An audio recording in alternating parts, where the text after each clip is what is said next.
And now, weighing in out of the blue corner, Josh the Punk Thompson. 100%. And on the other mic, he weighs in from the red corner, Big John McCarthy. Well, hello to everyone and a very happy Father's Day to all the guys out there that have sons and daughters and what, maybe even dogs. I don't know, but goddamn it, it's Father's Day, and it's very important for me to say thank you for being a good father if you are one. If you're not, go kill yourself. No, I'm just kidding. That's a horrible thing to say. Hey, there's a responsibility there, man. That is a big responsibility. You have a huge effect on a human being's life. And, you know, come on, Josh, think about this. Okay, now you've got young kids. See, and this is what people need to understand. You'll figure this out later, because sometimes you're so busy, you know, earning a living and creating a life that you let things go by, and you're not there for things and stuff. Man, when your kids are like from 0 to 10, you're their best friend.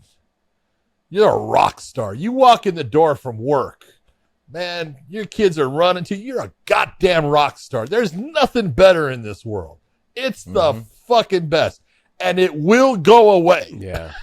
It will, because then they're going to become, teenagers, and you're not so cool anymore, and their friends know more than you, and eventually they come back around, but by then they're adults. So, preach it, sister. I find myself, my mom's the youngest of 13, just on her side, Wow, 13. Yeah, and there's probably, I'd close to say 50 something cousins. That we can keep track of now, because now everyone's kind of spread out everywhere, and second cousins are being born, even thirds. So there's probably about 90 people, 90 cousins that are all come from that one woman. And awesome. When you see her, that's a legacy there. That's something. When I see her, I recall back watching her in like at Christmases after my grandfather had passed, and just watching her sit back, like in her chair off to the side, and just watching all the kids run around, and every once in a while you'd check over on her and she'd have a smile or like a smirk or a little laugh would come out. And then she'd just go back to just doing what she was doing. People would chat with her and then walk away, chat with her and walk away, It's that feeling that I catch myself doing now with the kids. I sit back and just watch them play. You know what I mean? Like there's so much gratification in that. Whether they're mine or whether they're my brothers or my, my sister's kids, whatever, whatever it is, my little nieces and nephews, you get a lot of pleasure out of watching, the youth, develop new skills, whatever it is, have fun, play with each other, interact with each other. And it's just something about it. And being a father is, it's amazing. And John, it is. And Dave knows also. It's just, you didn't realize, I don't think before we had kids, we didn't realize how gratifying it would be. And it's so much fun, man. So much fun. Yeah. It's amazing how your perception on the world changes, how what's important completely does a 180. When all of a sudden you have people that you're responsible for, all those things. And so that's why I said, all the dads out there that are doing it right, man, thank you so much. Happy Father's Day. I hope you have a great day. Yeah, Dave, let's hear about you, man. Like, how's your day? Go on, Dave. How was your day? Good, man. I saw you wore your kid out there. Oh, yeah. What John was saying about when you come home, and, man, just there's nothing more amazing about being a dad. The growing up that it does for you as an individual as well. Coming home, seeing the smile on your kids' faces. Today was good, man. We went to a brewery. We hung out, the kids played in the park there, and then we took them to the pool. And then hold it, you took your kids to a brewery? Yes. You are from Scotland. You're a dog. Way to go, Dave. You're starting them off early. Yeah. Well, it's like it's a really nice brewery in Austin. It's called Meanwhile Brewing, and it's they have like a park, and they have a coffee bar. They have food trucks. It's really cool. It's super awesome. Cool. So we did that, and then and then Benji just fell asleep about 20 minutes ago. He just showed me a picture of Benji. He's sitting there racked out, and I go, "Yep."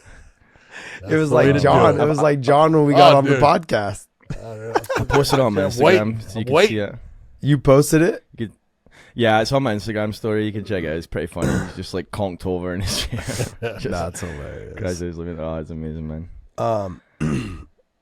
What did you do this morning there, John? You know what? Today is the day. I had things just to do and stuff, so took care of business. I had to fix my father-in-law who lives on the farm with me here. He has a golf cart, and his golf cart was going, as I would say, tits up. The batteries were bad, so I went and, while I was in Chicago, ordered new batteries, got the batteries here, had to do a whole different change around because I went from the lead acid ones to lithium ion, so it took me a while to figure out what the hell I was doing, but I worked on his stuff, and that was my Father's Day present to him to get his stuff all done. So now he's tooling around the farm in his golf cart again. That's awesome. And I looked at your story, Dave. Yeah, it's funny, right? Man, you just knocked over. It's so crazy. Oh, dude, that's a good pick. Oh man, you know what's? Let me see Ow! if I can do this one here for you, John. That's. I'm gonna make a T-shirt of that. I'm gonna make a go, T-shirt man. of Out. that. Exactly. That's out. Oh no! I was waiting on you guys. You got him. I got you. no, I I don't got care. you. I had to get you. I don't care. I got a Simple. T-shirt coming. We're gonna put that up on our on our weigh-in merch. That's great. Yeah, no Oh, one will buy man. that one. I That's a whole lot of ugly. John, there's a lot of fights to talk about, but before we get started, guys, I want to let you guys know I'm a little under the weather, and I'm gonna probably let John do a lot more of the talking, which I'm sure Buttercup is not feeling his oats today. I'm sure a lot of the people that watch our show be like, "Thank God, John's gonna do most of the talking." Yeah, I got the aches and the pains and stuff. I don't know. I got home from Chicago yesterday and just wasn't feeling it, and this morning was a rough one, man. So sweats I and told you, chills take and- it easy, man. Snickers got you. Yeah, we did the old style Chicago beer. I guess it's from like Chicago. It's called Old I Style. told And you then not to do. Oh, with it's that, horrible. what was the name of the shot that we did? That I did It's like a Malta. Malta. It's called Malta. Anyways, it was disgusting. But somebody at the Snickers bar there in Chicago said, because the Snickers was a hole in the wall bar, and they said, "Yeah, you got to have one of these." Yeah, we This went is, from high end yes, we did. down just a couple of To a steps. dive bar. We went from high end old fashions to a dive bar.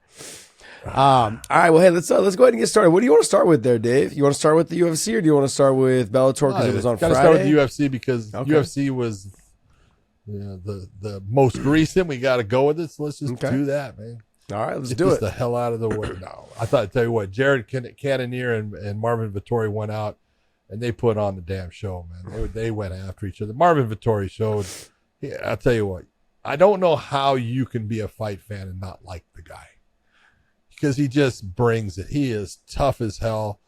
Look, there's those days, and Yoel Romero had that day against Nemkov the day before, when just you might have one moment, but everything else goes in the other direction, and you are taking big shots. Marvin Vettori took some just nasty right hands. He just got hit over and over, and he kept coming back, and he kept coming back. And Josh, how do you not respect that dude? How do you not say, "God damn it, dude, Yeah, I'll watch you anytime," because you have got not only heart, you got big balls too. yeah. I mean, he's got it on the feet. I mean, he had his moments in that first round. I mean, he had Cannonier hurt. He had rocked Yeah, he him did. twice, hit him Twice. two big shots. Twice. He had him rock. So there was moments where he could have snatched that fight away. Even later on in the fight, he had landed some big hard shots, and you could see that Cannonier had to take a couple of steps back. But Marvin Vettori is, like you said, John, is how can you not like him? How can you not like the way that he fights?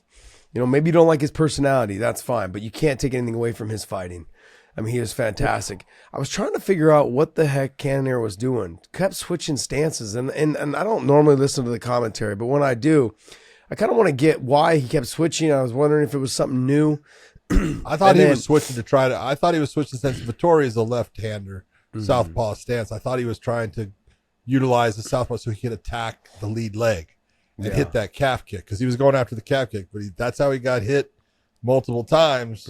That straight left hand just blasted him. Yeah. I've tried to explain to people when in some of my fights, I would switch stances.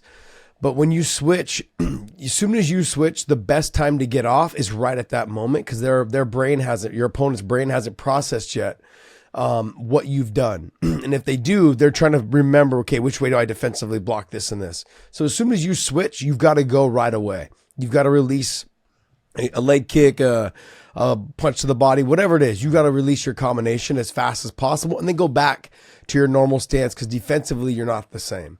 And that's kind of what I saw was that defensively he wasn't the same when he switched. Absolutely right.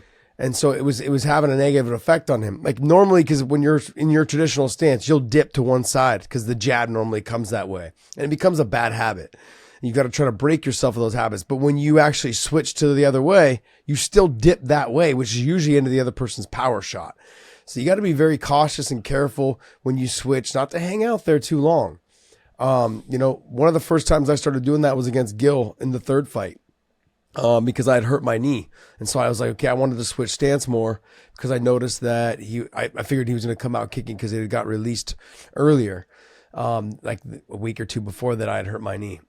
So I just started switching stances so he didn't know which knee it was and was hoping for the best out of that. But you've got to, as soon as I would switch, you have to release and then go back to your normal stance. You can't just hang out there. It ends up working against you. And it was working against him. Then he finally, I think, caught on towards the fourth and fifth round. He stopped switching as much. He would switch and then kick, and then he'd go back to his stance, which was better. Yeah. Instead of hanging out. He went back to being that orthodox stance fighter for much of it. And that was a big part. He needed to do that because he was getting beat at times with heavier shots when he was in that southpaw stance. So, but Cannonier, you got to really give it to him. He really adjusted from the first round to the second round. His ability to adjust not only, the switching of the stances, it was the distance control all of a sudden was on his side. All of a sudden he was the guy initiating the attacks and he was the one throwing it. When he started really initiating, God damn, Josh, he threw a ton of shots. And it was the second round when, man, he had Vettori in trouble. Was that the third round? But I'll tell you what, he threw so many shots in that he could have, punched himself into trouble and just kept going. And then you could tell what kind of shape he was in because, man, 1 minute break and he was back and he was good. He didn't slow down at all. Pull up Jared Cannonier. What's his reach? His reach looked like it's about 70. It looks like he has no, it doesn't show on there. I feel like he's got like a 72-inch reach or something. 77 and a half. Sorry, not 72. I was thinking 82. 77 and a half. That's a long reach, man. It's good. But no, I looked at him anytime he had Vettori hurt, Vettori would cover and then put his back to the fence. He's got to get away from doing that. But in the same breath, though, that made it easier for Cannonier to kind of blow his wad, or to kind of like exert all the energy trying to land the clean shots, and none of them, one would slip through here and there, but they weren't clean. Yeah. He had hit him with some big shots early, and then Vettori would take his back to the fence, and then he'd take some more shots, but then he'd cover up and would block quite a few of them. And that's how you can end up, burning your arms out. And you saw some of that. I think it was in the second round. You saw some of that. He landed some clean hard shots. He had to slow down at a certain point, but still, you take a look. That's a 10-8 round. He beat the piss out of Marvin Vettori in that round. Take a look, and I thought Vettori definitely won the first round, but it was still a good round. He hurt Cannonier. Cannonier came back. He popped him again, but Cannonier had his moments in the round. Take a look at the second round comparatively. It wasn't even close. Yeah. And so and then that output just maintained. He set a record for middleweights as far as output for those 5 rounds. 249 significant strikes landed. Not thrown, landed. Marvin Vettori's a tough dude. He ain't going to be looking too pretty today, though. No, he's not.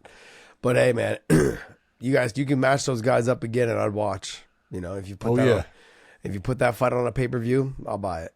Because it was a great fight. I thought they both brought it. They both had their moments in the fight. And what's not to like?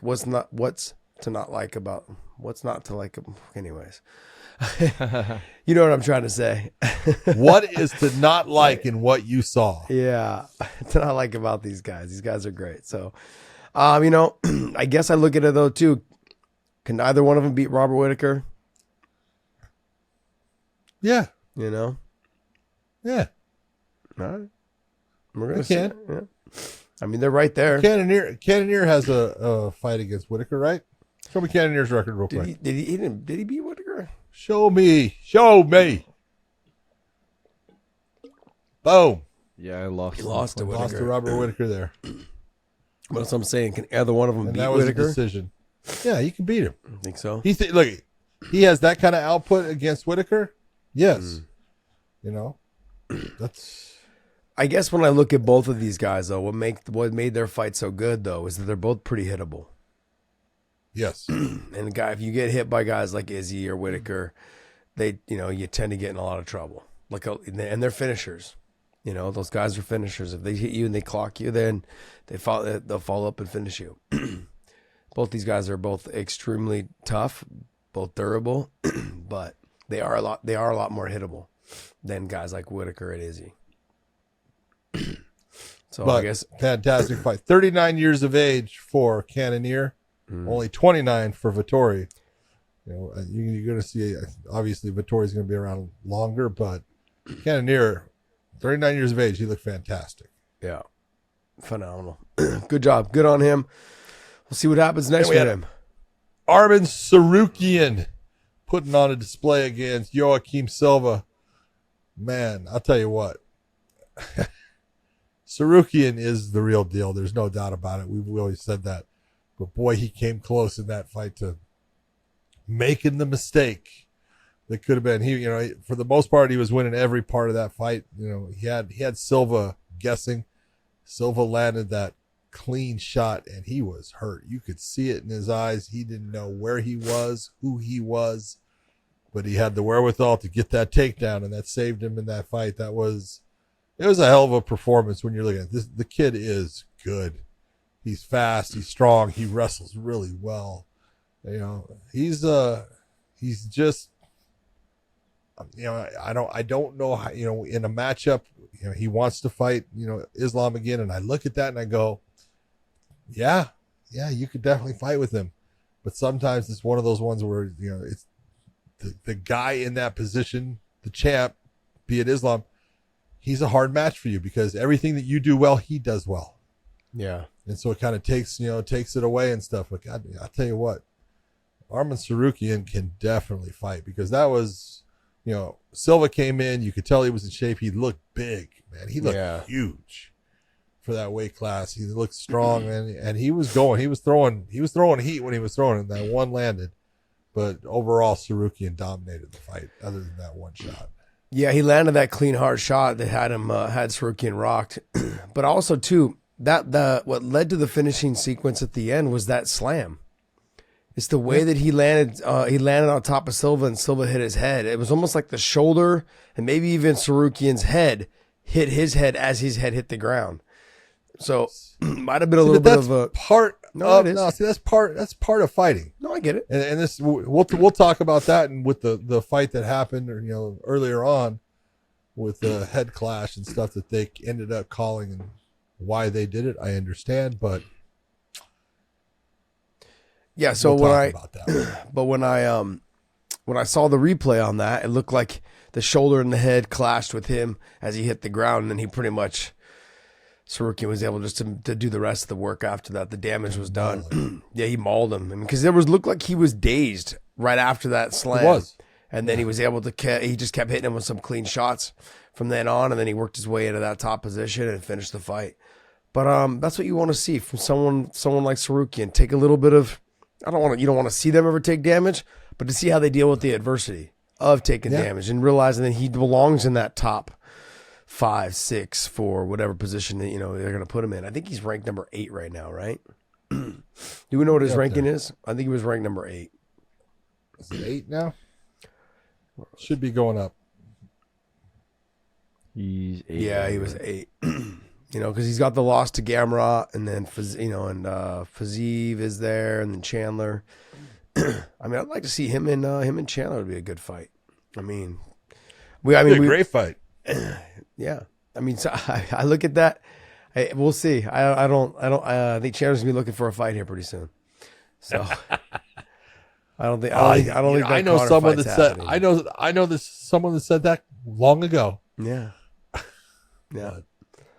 All right, we had Armin Petrosian against Christian Leroy Duncan, CLD. I really like Christian. I think he's a fun fighter to watch. Duncan is outstanding in his skill set, but you can only throw so many different types. He reminds me of watching kind of Ray Daniels. You know, he's got that kind of skill set and throwing all these different spitting attacks and all these things and burning a lot of energy doing it, and then just getting countered, touch here, touch there. And Armin Petrosian kind of showed that, yeah, you don't have to be fancy. You just have to be effective. Mm-hmm. Being effective wins fights. Yeah. Being fancy is cool, and you look good. And look at CLD looks great. He's fun to watch. But like every fighter that we've ever seen that's got a really, great skill set, if you're wasting energy, you can only do it for so long. And a guy that's just using basic stuff can beat you if he's the one touching. So, but man, he had some spinning attacks that were fast. Yeah, what you notice from fighters like that is they spin, and if it lands, great, because that kind of leaves them in the position they want to be left in. But if they miss, which majority of the time they do miss, they leave themselves out of position, and that's when he was getting hit with some shots. Right. And that's what ultimately I think was those little movements, or those big movements, I say, led to him taking bigger shots, which then ultimately gave the decision to Petrosian. Petrosian was just tighter with everything. He let him do all the spinning around, he let him do all the flashy stuff, and he just stood his ground, moved out of the way of the kicks and then countered. He did all the right things. Look at who his coach is. Yeah, who's his coach? Artem Levin. And Artem is, when you're looking at a guy as a kickboxer, wasn't flashy. God damn, he was good though. Yeah. That's all said right there. Yeah, I was pretty impressed with Petrosian though, just because when you have someone like that, in front of you, you're so afraid to get caught with something that you didn't see. He's gonna come from an angle I didn't see, but from Duncan's point, you have to remember that if you miss, you leave yourself out of position, you're able to get countered right away. And he left himself out of position one too many times and just was in it, kept getting caught. Was able to survive, but kept getting caught. So, next fight. Yeah. Pat Sabatini coming off of a crushing loss, going up against a guy in Lucas Almeida that we knew. Look, he's got great submissions, but most of them from the top position. But the guy is dangerous as hell. But Pat Sabatini was just all over him. He mauled Almeida in this fight. The wrestling was a huge difference in his ability to not only take the fight to the ground, but keep it on the ground as Almeida worked to try to use the fence to get back, turned him off of it, did everything right. It went into the second round, but, Sabatini did a lot of damage. He slowed Almeida down in that first round, hit him with a lot of shots, and he did a beautiful job of posturing up at the right time to throw power, and just put on an outstanding performance. You got to say, whoop, yep, you got beaten the one. He's back. Yeah. Just it has to do with what happens to you after that loss. How do you go back to the drawing board? What's your mindset? What's your mentality? He came in with that looked like real focus on what his game plan was going to be. Get to this top position, control him, slow him down. Don't give him any opportunities to snatch an arm or a triangle or anything like that, and just kind of like control, chest to chest, pressure to pressure. Small shots until he starts to get sweaty and weather him down a little bit. Then I can start opening up, like you said, the right moments, the right time to make space and land the big shots, and then get back down so I don't lose my position. So he fought a very smart fight, a very controlled fight, which ultimately led to the arm triangle. Nicely done. Yeah. Nicely done. He looked great. Manuel Torres taking on Nicholas Mata. Mata was actually looking good. He was fighting well. I really thought at certain points, I go, he's frustrating Torres. You can see Torres he's not seeing it. He's not getting that feel. And then all of a sudden hit him with a elbow. It wasn't an elbow. It was a elbow. Hit him with an elbow straight as he was coming towards him, man. That thing was nasty. Put him out right away. That was a big win. And, I mean, beautifully timed, beautifully done. You got to give it up to Mr. Torres. I got to be honest, John. That was probably the best elbow I've ever seen thrown. Holy shit. That okay. You know what? As soon as he did it, what it reminded me of? Lorenz Larkin in his last fight. You remember that? Yeah. Holy shit. Yes. Lorenz Larkin did the same thing. Just nasty. Lorenz did it, though, off the break, right? Like they were like it was done differently, but god damn, he had the guy stepping towards him and he stepped in. Just nasty. Yeah. This was just beautifully executed. It was timing that was on point. He slipped inside the punch, came in with the elbow, and it landed flush, basically like right across the nose. The front of the jaw, like it went perfectly across the nose and into that like lip part right there. And he was out. The two follow up shots weren't even necessary. No. I mean, he hit the ground and he was out. But it was smooth. It was clean. And Mota had rocked him a little bit earlier. Yeah, Mota was looking actually good. He was doing well. Yeah, he was doing really well. I mean, it looked like he was controlling the tempo of the fight because he was standing his ground and letting Torres kind of like dance around him. But Mota was landing good hard shots. Sorry, John, lost my train of thought. He landed some good clean hard shots early, but Torres was able to make the adjustment. But that elbow was nasty. Probably the best elbow I've ever seen. Executed perfectly. Yeah. Yep. Nicholas Dalby taking on Muslim Salikov. Man, I'll tell you what, Salikov you talk about fast spinning attacks. There's times I look and go, God damn, that was fast. Because he doesn't look like a real fast guy. I mean, he is.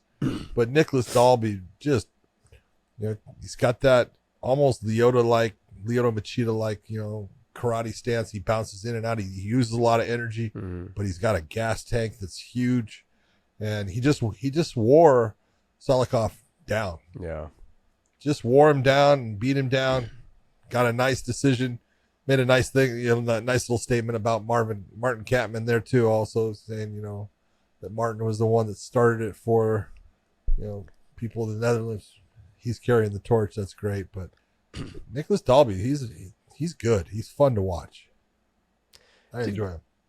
Did Kampmann really be the one? Wouldn't it be Overeem? Overeem be the UFC, one? Kampmann was before Overeem, let's be honest. Was he? In the UFC, yes, but not like in the sport. I didn't say in the sport. I said in the UFC. I get it. Okay. Dalby looked good, man. He looked good. I mean, he's got big power. He looks physically strong, but I was expecting him to slow down, and he didn't. He's got a gas tank on him. The guy can go. He's got a motor. For people for fighters that carry that amount of muscle, they tend to slow down. Not this guy. Man, Dalby was landing the big shots, putting the pressure. Did you ever see his fight against Ross Houston? No. Ross Houston fought for Bellator there. For one fight? Wow, but yeah, basically. Yeah, he fought for the title, right? Or something like that? And then he lost. Fought MVP. That's right. MVP, but he was the champion of Bama, I want to say. And he and Dalby had a fight for that welterweight title. And it actually got stopped and called off due to blood. Both guys were bleeding all over the place. They had one of those vinyl coverings, and they were slip sliding all over there. Neither one could stand on their feet, but they were both going at it. But Dalby actually had a championship fight stopped due to blood. Wow. John Fitch fought over in the World Series of Fighting, and it was in Fort Lauderdale, I believe. Oh, that was right when they were switching to the PFL. Yes, it was at Daytona. I think it was at Daytona. Yeah. Anyways, it was Daytona. And we were out there, and man, it started raining. They had the vinyl canvas, And one of the guys ended up tearing his knee out because he stepped backwards and his knee slipped out. And he ended up tearing his knee in the fight. Yeah, but they kept fighting. They just kept fighting. I was like, all right, whatever. I was like, whatever. All right, John, any other fights on here you liked?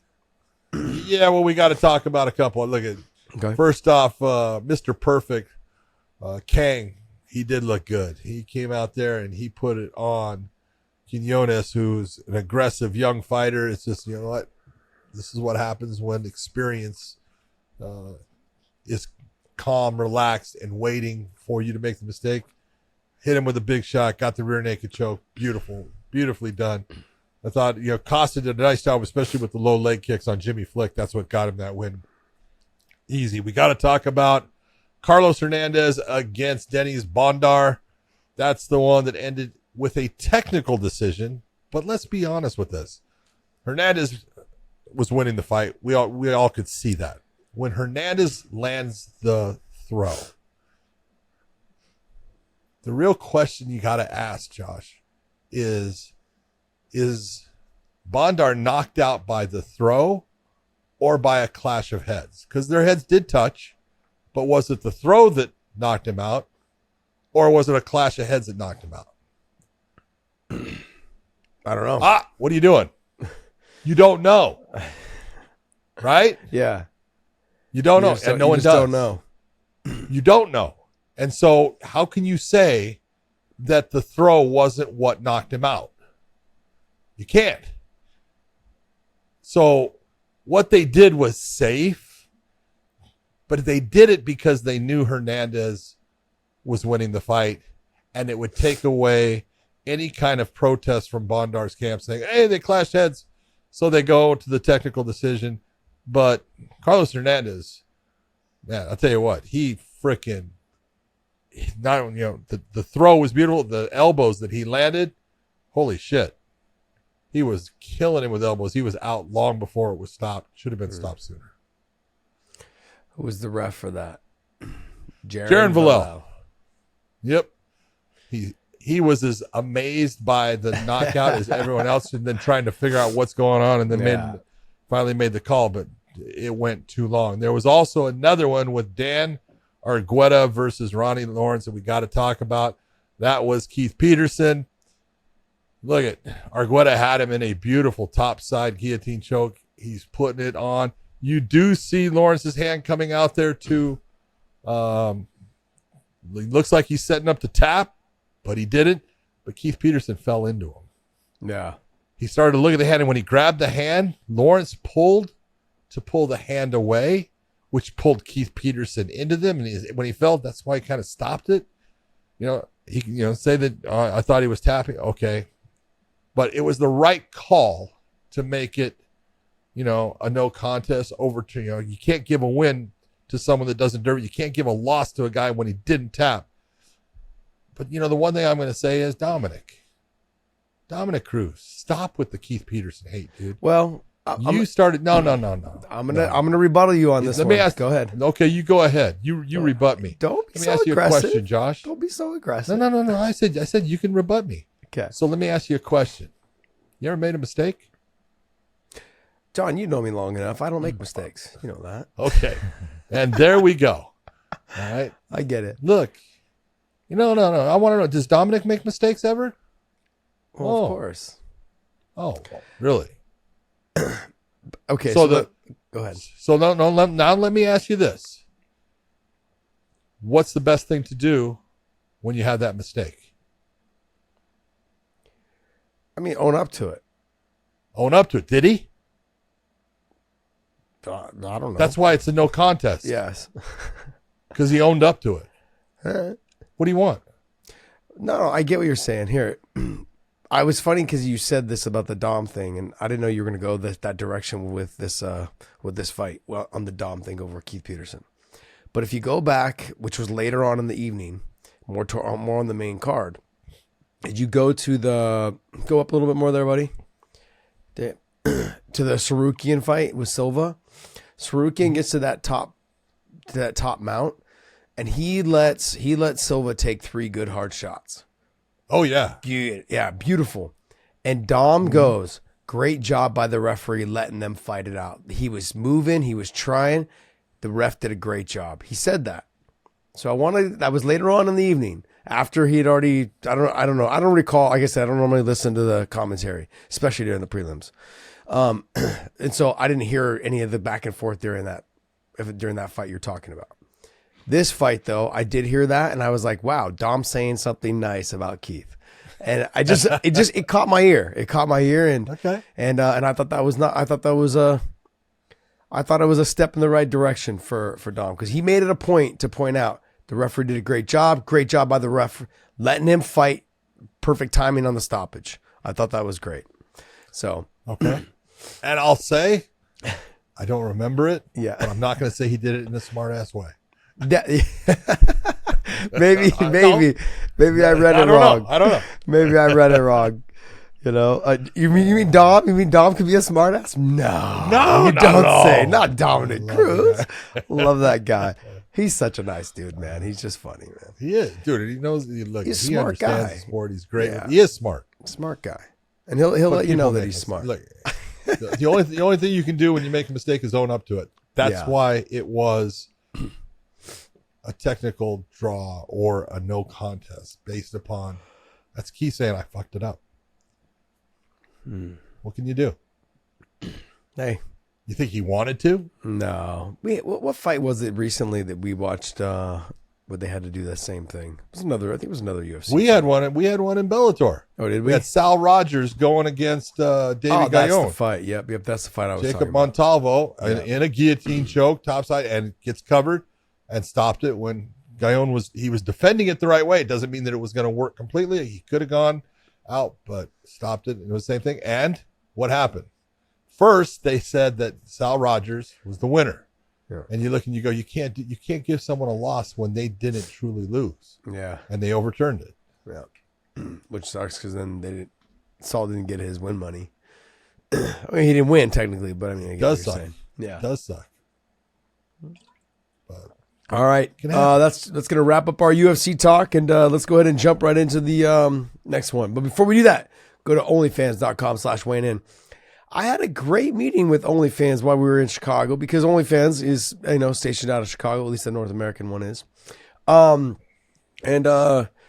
They seem to be very happy with the amount of content that we're putting out, and they're happy with the amount of people that have been inquiring about us on there, and the fact that we are the very first podcast that they've ever actually done a sponsorship deal with or an endorsement deal with. So we are trying to work a little bit more and putting more videos together. The MVP one should be finalizing here pretty soon, and John and I do the voiceovers on that as well. And we did it for Chris Cyborg's when she released hers. There will be some more fighters coming on that they'll be doing it for, and John and I will be probably more involved in those as well. So I'm looking forward to it, man. OnlyFans doing big things with athletes, not just tits and ass. And so even though there's big things like that on there too. But no, we are trying to bring the talk to him about sports. equal pay for men and women.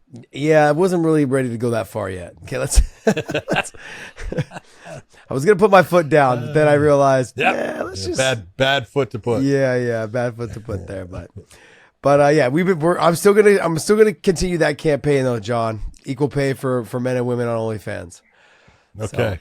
All right, well, hey, let's jump right into Bellator 297. 300's coming up, John. Bellator 300's coming up. Go ahead. How many is it away? I mean, you've got that mathematician mind. Go ahead. 297. Well, am I counting 297? So I've got 298. Doesn't matter. Do I count 300 too? So is it 3 away, Yeah, or is it absolutely. just 2? Yeah, Do we count? Is it it's 3 2 away? but It's 2 away, but 3 shows. 3 show. Okay. You don't have it. You do 2 shows. You're still not on 300. John caught me in a very weird moment. I was counting on my fingers, trying to figure out the reach. I was like, I'm 6, dying. 7. You know how 8. hard it is. There's a half. I'm There's not a half. play-by-play guy anyways, and they have Yeah. me doing play-by-play because they're going to give Morrow a break because he's got to go do boxing and stuff. And me and Josh are working, and I'm looking over at my friend, my partner, and it says 68.5-inch reach and a 74-inch reach. 74 and a half. My man is sitting 74 my man is and a 74 and a half. half. It That's was true. something like that. And my man's over there going. I'm like 6, 8, 9. He had to, He had to go to the second hand. It was all over. I like 5. All over. And then they show the tail of the tape, and I go, you know what? They're virtually identical. I was like, screw it. Oh, man. I never said math was my strong suit. No, mathematician. No doubt about it. All right, we did have Bellator 297 from Chicago at the Wintrust Arena with the main card. Well, it was a dual main event, they called it. But you got to say the main event was Vadim Nemkov, the light heavyweight champion of the world, taking on the amazing, as far as he doesn't get old, 46-year-old Yoel Romero. Yoel coming, trying to overall, I guess, you can argue it back and forth as far as, how many championship, attempts has he had.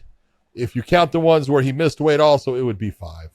Because he's really not an attempt with that, but this would have been the 5th. And this was definitely the worst beating he took in any of them. He did not look good at the end of this fight as far as the damage that was done. Yeah. He had a great 5th round, though. That was the one round he won. Yeah. I really thought that he would try to capture this moment knowing that it's really over. Like, he's not going to get another title shot. No. You know what I mean? Not at the age. And they really were, I think part of the agreement and the negotiations when they brought him on is like, hey, because of my age, are you going to give me an opportunity to fight for the title? And that conversation was had, and it was like, yeah, absolutely, we'll give you an opportunity. You got to earn it, though. And it was like, okay, as long fine. as you earn it. Yeah. That's it. And they wanted to play him up, to get him there. As The fast crowd as they loves could. him. The crowd, Let's just be honest. when people call him the He people's is champ, a he is fan a favorite. people's champ. He is a fan favorite. Yeah. He is. I mean, he was out there having fun, the whole drunken boxing thing, that, and then, he's still explosive, still has power, even at, 46. And, I got to be honest, him at 205, he's not a big guy. I mean, he's big, John, he's big.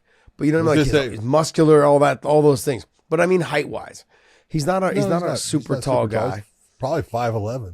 Yeah, maybe 6 foot. but he's but I feel like him going to 205, it's a better thing for him because he's not killing himself to make the weight at 85, which he was missing weight, Absolutely. several times. He missed it twice for a title shot, correct? Yep. So that happened, and him being at 205, he's a lot better. But now he's also a lot older. So it kind of works against him. You go to 205, the guys are bigger. It's harder to deal with the guys that are bigger, but he's physically built like a Greek god. And I think him keeping the weight on and not having to kill himself to make the weight, he has a little bit more energy. Now we saw that in the 4th and 5th round. Yeah. Sorry, guys. Yeah, we saw that in the 4th and 5th round. And so Nemkov, I looked at a little bit of what he was doing. I wasn't sure if he'd be able to keep this fight on the feet. If Yoel wanted to take him down, I thought Yoel would be able to take him down. And but he never really shot. He had a couple opportunities in there. One real semi-attempt. It was really a semi-attempt. It really wasn't a legitimate, he's trying to get him to the ground. It's just, you look at it, you got to give it up to Nemkov as far as he's fast. He throws beautiful combinations. He utilizes the up and down. He goes to the head. He goes to the body. He kicks to the legs. He kicks up high. Look, he's a well-rounded fighter. He's good. Yeah. I think he's going to go to Tough guy heavyweight. to deal with. Yeah, he's going to go to heavyweight. So do I. John. don't think You got to figure that, he's walking around somewhere. And I've said it, he's always there when his teammate, Valentin Moldavsky fights. And Moldavsky is what we call that hybrid heavyweight, and weighing in somewhere in the 230s. And you and I have both looked and said, look at Vadim. He's bigger than Moldavsky. Yeah, he is. And we've seen him when he's not, he's not the one fighting, and he walks around about 240 pounds. 242. He is a big dude. What's Yeah. that? He said he walks around about 242. Well, he said 110 kilos. Yeah. And that's 242. But that's how often do we talk about the hybrid heavyweight? And you take a look at, the heavyweights in Bellator, there's a couple that are the big monsters that cut weight to, try to get to that 265. But for the most part, and the ones that are winning, They're in the 240-pound range. Yeah. That's where they fight. Well, you got to look at it, though. So he fits right in there. There's no reason for him not to go to heavyweight. Ryan Bader's the champ there. He's got a knockout win over Ryan Bader. So what's the point of, like, why keep killing myself to get the weight off when I know I can beat the guy at heavyweight? Now, I've said this. And seriously, who should he fight? I mean, you got Corey Anderson who called him out. Mm-hmm. But if you're Nemkov, are you interested in that fight? Nah. Although Corey did look good at his fight this last He week. did, but you just fought Corey. Yeah. Your fight before this one. Yeah. Yeah, there's no real new blood in that. That's why they were pushing, on the Yoel thing when Yoel came over. It's like, look, you got to get 2 or 3 wins, and then we'll put you in that title talk because they knew that Corey was going to end up fighting Nemkov around the time that right when they signed. Sorry, they didn't know Corey was going to fight Nemkov. They signed Yoel and Corey all around the same time to put him in the tournament. But they also knew that everyone that was in the tournament was going to shake out somewhere in there, to potentially get another run at the title. So 1 win over whoever else lost will put you back into the title conversation, which is where Yoel is. The one thing that none of us counted on was that Anthony Johnson passed away. And that was the fight that everyone wanted to see. Yep. Because that right there to me would have been the fucking fight. Nemkov versus Rumble. I don't, and even Yoel and Rumble. That's the fight that was actually put together as the first fight in that, World Grand Prix. It was AJ versus Yoel. Yeah. And everyone was excited to see that. Yeah. It's just, some things aren't meant to be. No. Yeah. But yeah, I think Vadim Nemkov and Anthony Johnson would have won one hell of a fucking fight. One hell of a fight. Yeah. So, next fight. You had Sergio Pettis, the bantamweight champion, coming off of a big-time knee injury, not fighting for over a year, being challenged by the guy who has been a pillar in the Bellator cage, a guy who has fought, featherweight, been a 3-time champion, 1-time lightweight champion. He was going after that 3rd title, dropping down to bantamweight, and he looked good. Let's be honest. He did it the right way. His body looked good and stuff. And we've talked about this, and I've always said I don't like when a guy goes down. I don't think it's good. TJ Dillashaw did it with Henry Cejudo, dropping from 135 to 125, and everyone talked about how good he looked. I said it doesn't matter. It's that when you drop down in weight, they're faster. Speed kills. How often do we say it, Josh? How often do we say, man, I don't care who's the bigger, stronger guy. I care about who's the faster guy. Yep. And then, you can look at it, and I'll be honest. This was the one that I looked at. I said, it is Patricio. He does have power in his hands. He is a very high IQ fighter. If there's anyone that can do it, he'd be the guy that could come down and possibly do it. And I also didn't think that people gave Sergio enough credit for as good as he is now. And he is he's super calm now. At one point in his career, especially when he was in the UFC, he wasn't calm. He was frenetic. He burned a lot of energy. He did a lot of things that, caused him to put himself out of position. He doesn't do those things now. He's a way better fighter now, years later, than he ever was, as a 125 or 2. And I think that hurt him being a flyweight. He is a little bit, he's muscular and stuff. And I think the 135 fits him well. And you got to admit, he put on just one hell of a performance. I gave Patricio 1 round. Yeah. The judges didn't give him any. There's nothing you can say. Pettis was the faster fighter. He was able to touch Patricio when he needed to. He was able to get in and get out before Patricio could land something. And even when he did land, it was like just the one shot. And so he wasn't able to hit the follow-ups. And Patricio, as much as as good as he looked on the scales, as good as he physically looked. I thought because he wasn't as depleted as when you looked at TJ Dillashaw. TJ looked like just so shredded. And we all know because, later on find out he was, using PEDs. But it was, but I'm saying though, like he was super lean at 35 already. Yep. And then went down to 25. Patricio's the guy that he always carried a little extra muscle. And so you knew that if he just probably was able to deplete some of the muscle by eating a little bit cleaner and not bulking up a little bit in between fights. And like he said, he started doing this weight cut after October. He didn't stop training. He just started getting his weight down because he knew if he won, he was going to go to 35. Well, he had that fight with Kleber Koch in Japan. He started that training camp. That was for New Year's Eve. He started that training camp in October. Yeah. And continued after his fight with Koke, just continued the same training and diet program to make this 135. So it's not like he took 8 weeks to do it. He took a long period of time you're talking about. What do you say to people though that are like, oh well, he was the 55-pound champ, he was the 45-pound champ, but he just got smoked by a guy who left the UFC. What do you say? Hold on, how long has Sergio Pettis been in Bellator? I love when people say that.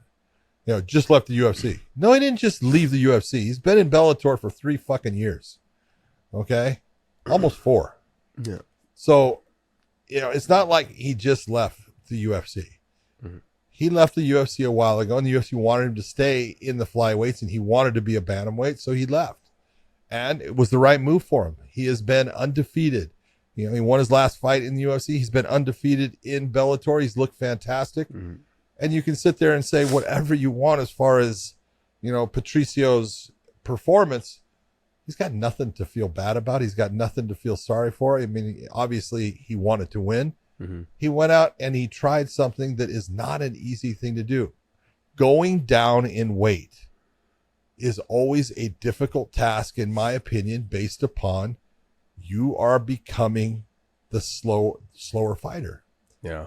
Very rarely are you going to find someone dropping down in weight and they are the faster fighter. Maybe they may match the speed, but usually they're the guy that ends up being the slower fighter. And you watch this fight, Josh, it was all about speed. I had in those, keys to victory. What's the thing I said about Sergio Pettis? Touch, touch, touch. Yeah. Don't try to knock him out. Don't try to do those things. Just keep touching him. That's what's going to get you your win. And what did he do? Just kept He did touching exactly that. He mixed it up very well. Because he had the speed advantage, and every time you saw Patricio try to counter, his counter would miss, and then Pettis would counter the counter, and he'd land the shot and leave him with something to think about. Perfect fighting. Yeah, it was everything. It was the inside leg kicks, it was the outside leg kicks, it was the body kicks, it was mixing it up for the spinning kicks that landed. He came from every direction. When you're fighting somebody who is very boxing centric, which Patricio is because he's got power. He kicks pretty well. He can wrestle. We saw that. He has all the intangibles that you want when you're looking for champion. He's been a champ everywhere he's gone and everything he's done. But this was a tough task to go down. And I was one of the guys, John, you said, you basically said hey, Pettis we're not giving Pettis the credit. I was one of those guys that wasn't giving Pettis the credit. I was like, man, this, if you're going to be Patricio and try and do something that no one's ever done to win 3 different weight classes, win titles in 3 different weight classes, Pettis is tailor-made for him. Because I just thought in my mind that the champ always finds a way to get it done. This champ, he always finds a way, whether it was knocking out Michael Chandler, whether it was beating all the guys that he'd ever lost to, except for one, Joe Warren. He beat all the other guys he ever lost to. Now he's got this to get back on track against Pettis. Will he stay at 35? That's the question. That's the question, because now he's got to get his muscle back on to go back up to 45, and that's a tough task. He's got to put it on the right way. Yep. And he's pretty much wiped out that whole division. I know there's some new guys that are coming up, but he's kind of wiped out that division a couple times over. They've rebuilt it, to keep giving him people to beat. And he keeps finding ways. And AJ McKee's not in that weight class anymore. He's out. He's going to be at 55 from now on. He is enormous. There is no rival, really, in the featherweight division that you could look at and say, well, that's someone that he could really, get excited about fighting. There's no one. Aaron Pico, is he excited about fighting? There's no rivalry there. No. There's nothing there. It's just another fight, and it's a good fight, but it's not something that's going to get it to where you look and you say, it's like he gets to fight an AJ McKee. Yeah. That's a rivalry that, he could bite into. But I look at it and I say, and I do think, look, you went down to 35. If if the diet's not killing you, stay there. Yeah. Stay there and start to fight some of the people that, are the good fighters in 135 and build yourself back towards getting another shot if you can. Yeah, I think he's just going to have one fight and they'll put him back in a title shot. I mean, with somebody like him, like a Frankie when he came down to 45, it's like, hey, we know what the guy's capable of. We don't need to. Hold it, but that's the whole point. And you're always going to get people that talk shit. And it's always the people that never been in a fight in their life that say it. But Frankie Edgar, how many times did we say, you take a look at him, lightweight champion of the world, Frankie went through some good fighters. Gray Maynard was a fucking beast. Yeah. Okay. And he beat him twice. And then the second time knocked him out. Well, he didn't beat him. It was a draw. The first one, I apologize. But the first one he lost. He lost to Gray the first time. No, he did not. They fought in a 3-round fight and he lost to Gray. No, not as a champion. Yes, not as a champion. Okay. Draw when he first fought him as a champion, kept his title. Yeah. And then knocked him out, the second time. But you take a look and, in his fights with Benson, Frank, we always talked about how Frankie barely makes the 155. Yeah. He's not a big guy. He would do so much better at 45. He would do so much better at 35 once he was at 45. And look, he did good at 45. He did. But he never became the champ there. Nope. Does that mean that Frankie Edwards wasn't a phenomenal goddamn fighter? You know what? The dude is as good as they get. He was a stud. Well, his advantage, John, was his speed at 55. Speed. He could get in and get out before the guys could get off. That's right. And I want to go back to what we were talking about when I asked you, what do you say to people like, oh, well, Sergio, he didn't make it at 25 in the UFC and now he's at Bellator and he's your champ now. This is what I want to remind people. Robbie Lawler didn't make it either in the UFC. And then he left to Pride. Then he came to Strikeforce and became champ there. Then he went to the UFC. Sorry, he didn't. Then he went to back to the UFC and became the champ there. Like just because someone's path just goes a different way. Like a lot of guys that left the UFC went back and they rekindled themselves back in Strikeforce. Verdum, he dropped. He flunked out of the UFC early. Then he went over to and fought, ends up coming over to Strikeforce, beating Fedor, and then becoming being there, and then he goes back to the UFC and wins the title against my teammate, against Cain Velasquez, who I still believe is the greatest heavyweight of all time, just barring injuries. You know what I mean? And I'm gonna continue to believe that because that's his whole deal was just he couldn't stay healthy. But Verdum goes back and becomes the champion. That's right. These guys. The career changes so many different directions. Career trajectory yeah, is based upon too many elements for people to understand. It is, who are you training with at the time? What is your personal life like at the time? What outside influences do you have going on at the time? Where is your mental outlook at the time? And who are you fighting at the right time? Because a lot of it is not so much... they're all good fighters, but when are you fighting them? Yeah. It makes a difference. Well, I go back to Eddie Alvarez. Huge fan of Eddie Alvarez. Been a champ everywhere he's gone. And everyone's like, he's a winner. Well, he came over to the UFC. I was like, yeah. And they're like, he's a can. He was the champ. A can. He's they were talking about how shitty he was. He was the champ in Bellator. And I said, he was the champ in the UFC. Yeah, then he got knocked out by Conor. I said, Conor was beating everybody at that time. That's right. You're looking at the Conor now. You're not looking at the Conor that was stepped in the cage that night and fought Eddie Alvarez. I mean, it really baffles me. Anyways, Sergio, I counted him out, man. I said, look, as long as Patricio doesn't come in feeling like shit and showing, he just couldn't get the timing, the rhythm. Sergio Pettis fought a fantastic fight. The way he mixed everything up, the way he utilized his speed, he got in, he got out, he never got hit clean. I mean, he did it all. I was thoroughly impressed with him. He also did a very, very nice job of actually pressuring. Yeah.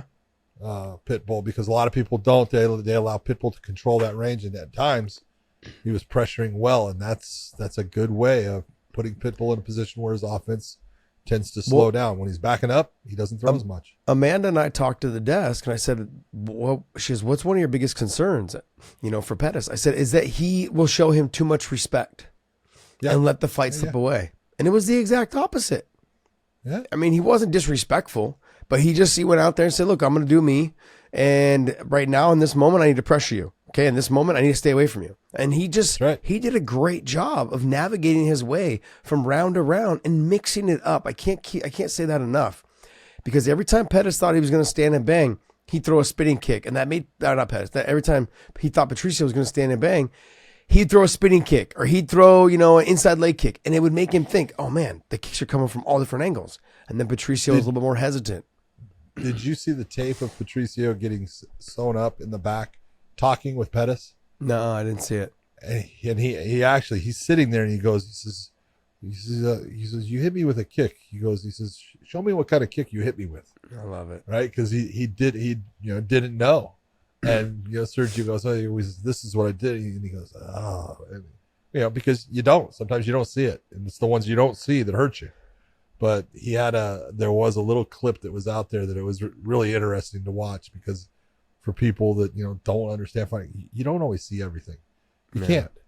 And he got hit by that one, and it hit him in, kind of in the upper, just above the temple and stuff. But that heel, man, that's a hammer coming down on you. It definitely shook him up.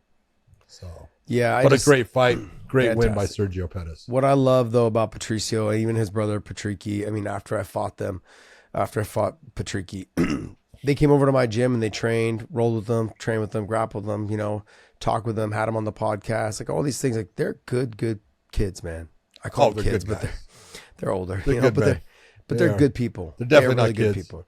No, the Pitbull mentality is, they're just not going to back down from you, and they're going to fight whoever. And he showed that when he fought Chandler. But it's like, they're good people, man. All right, next fight. Yes, they are. Corey Anderson taking on Phil Davis. We looked at this, and the only thing I think we felt was going to happen in this was they were going to cancel themselves out in wrestling, which they actually did, but they wrestled a ton. Okay. But it was, fantastic, sequences and transitions and scrambles, and loved everything I saw. And we said, it's probably going to go to a decision. They're both that good. Yeah. It's going to be hard for either guy to finish the other guy. And, you could have gone either way. I thought Corey deserved the win.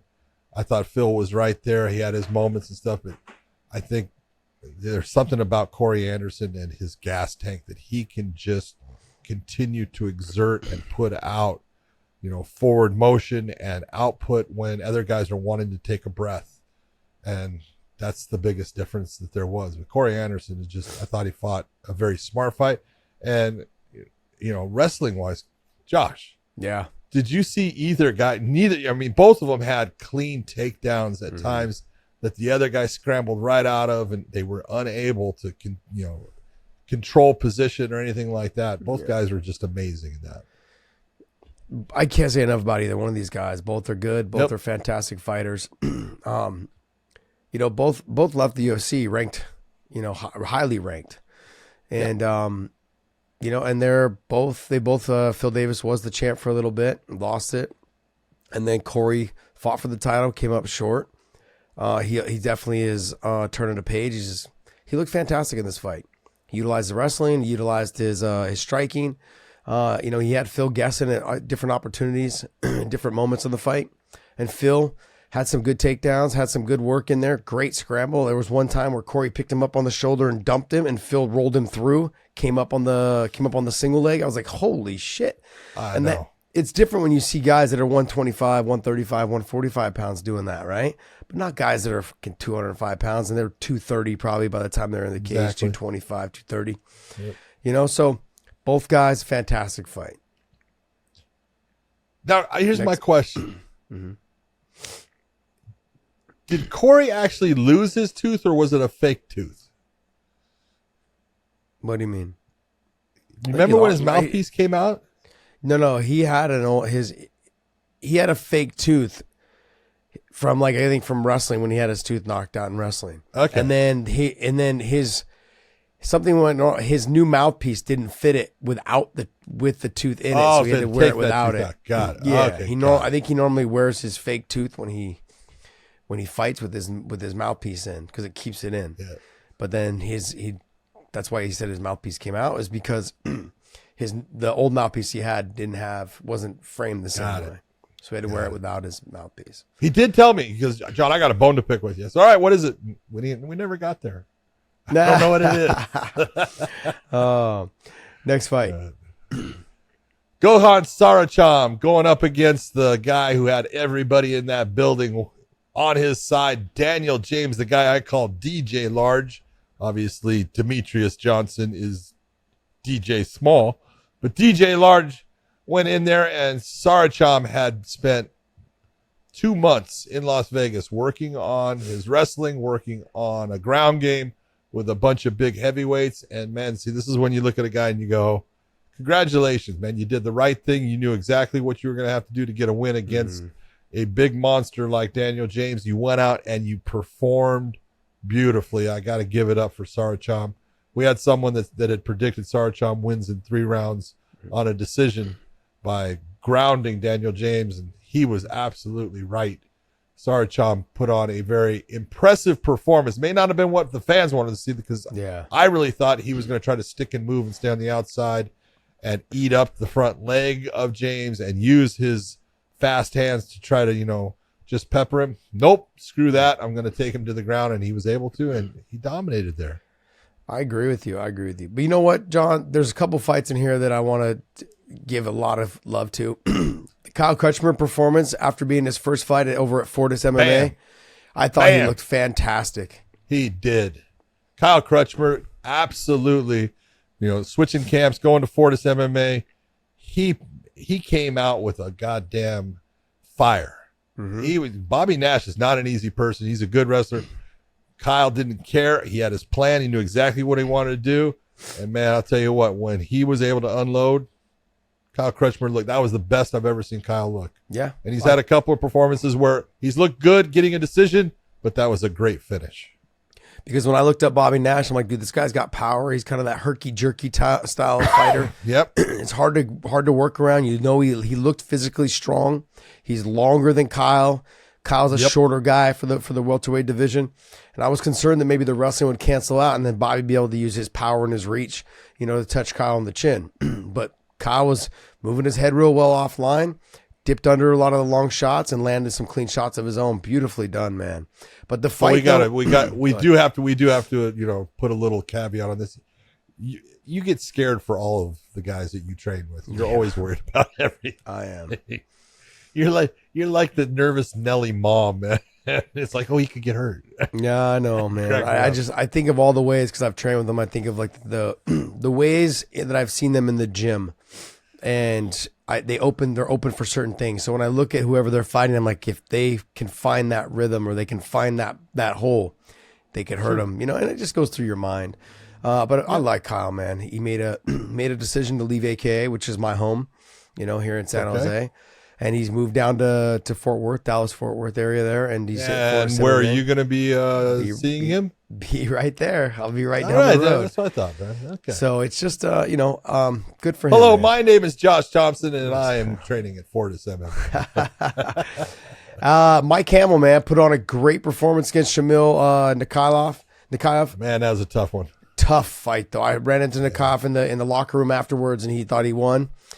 I thought I got to be honest, I had it a draw. That's the way that I scored. So did I. First round was a 10-8, and the next 2 rounds I had a 10-8 in the first one for Nikhaev, and I thought, yeah, exactly. But this was a fucking great fight. Mike Hamill almost gets knocked out in the first round. And Nikhaev is chasing him around, trying to finish him, trying to put him away, and just couldn't land that clean, hard shot, the one that would really put Mike Hamill out. And he just ended up getting exhausted. I talked to him in the back after, and he's like, after the first round, he's like, I had nothing. I was like, wow, you didn't seem like you had nothing. You came out in the second round. Still had pop. I even commented about how they both looked extremely fresh coming into the second round. And they came out in that second round. They looked good. And and you could tell that was a very, very fast paced fight. The whole thing from beginning to end was fast paced.